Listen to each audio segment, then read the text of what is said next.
Caitlyn is chilling right now, bruh. She definitely is. She do not have a care in the world, bruh, about what is going on in the WNBA. And just one for me again. And one more right here. Perfect. And just one more for me again. In the ruthless, multi-billion-dollar world of professional sports, there are two very different ways to signal overwhelming, unshakable leverage. The first is loud and familiar, raising your voice across a polished negotiating table, frantically pointing to TV ratings and merchandise numbers, trying to prove your worth. The second way, far more unsettling to billionaire owners, is complete, deafening silence. When a superstar truly holds the power, they don't issue panicked PR statements. They don't threaten strikes. They simply step outside the basketball ecosystem altogether, align themselves with a global luxury brand, and remind everyone that their influence extends far beyond the league that technically employs them.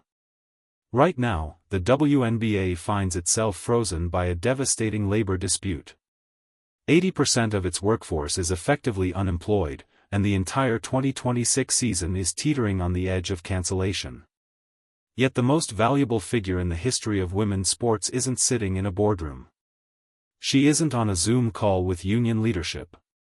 She's seated front row at Prada Fashion Week in Milan, surrounded by global fashion elites, quietly delivering a message more powerful than any press conference ever could to both league ownership and the veteran players who need her presence. Welcome to the breakdown. Let's unpack what looks like a masterclass in silent leverage, and the intense psychological pressure ownership groups are now applying to a deeply anxious players' union. To grasp the scale of this power shift, you have to see the stark contrast between Caitlin Clark's reality and the panic sweeping through the rest of the league. The veteran core of the union is fighting what feels like an existential battle.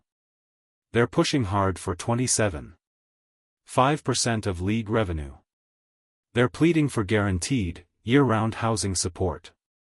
They fear that if the collective bargain, Malik, I guess you could call it a deadline of sorts. The players were told in that meeting yesterday that if a term sheet is not completed by March 10th, then the most likely outcome is that the season will be impacted. She does not have a single care in the world about what is unfolding inside the WNBA right now. Let that unsettling reality truly sink in for the billionaire owners and the union executives. Caitlin Clark is busy securing major, high-end corporate partnerships with global luxury houses like Prada. She holds an unprecedented multi-million-dollar signature shoe deal with Nike. She has equity-backed relationships with Gatorade and State Farm. At this point, she is operating less like a traditional athlete and more like an independent, highly profitable multinational enterprise. If league owners were to shut the arena doors and cancel the 2026 season entirely, most players across the league would face immediate financial uncertainty. Clark, however, would simply continue traveling globally, filming national campaigns, and collecting millions in endorsement revenue while her personal brand expands even further. By sitting front row at a Prada show in Milan during one of the most critical weeks of labor negotiations, Clark is silently holding up a mirror to the entire league. The message is unmistakable: I am the product. I am the reason the league secured a $2.2 billion media rights deal. I am the reason arenas are selling out. And I am perfectly comfortable waiting. I do not need a $75,000 base salary to function. You need me on the court to justify your valuations. At the same time, that silence sends a message to veteran players who spent the last year downplaying her impact: you are negotiating over slices of an economic pie that she largely created. Claiming leverage becomes far more complicated when one figure is driving the majority of the revenue conversation. And it is precisely because of this undeniable, Caitlin Clark economy, that ownership groups have stopped posturing with the union. They understand the global sports audience is waiting for her sophomore season. Broadcast partners want inventory. Sponsors want visibility. Yet instead of conceding to the Me today that this was not taken well by the players when they heard this, that especially after the league took 6 weeks to respond to a union proposal at the beginning of the year, it just did not go over well, and that the players see this as an attempt for the league to... If a term sheet is not finalized by March 10th, the season will be impacted. This is not a casual suggestion. This is not a soft deadline meant to nudge conversations along. This is a firm, unyielding corporate warning. The owners are making it crystal clear to the players' union: abandon what they view as unrealistic, mathematically unsustainable demands for sweeping revenue sharing and dramatic salary cap increases within the next 2 weeks, or the consequences begin immediately. Games will start getting cancelled. Facilities will be locked. Health insurance payments will stop. The extraordinary momentum of this moment will be allowed to stall completely. And when it does, the blame will be placed squarely on the union's shoulders. But to fully understand how calculated this March 10th deadline really is, you have to recognize that this pressure was not accidental. The calendar didn't suddenly sneak up on ownership. This situation was deliberately engineered. Carefully. Methodically. Over the last 2 months, they constructed this exact pressure point.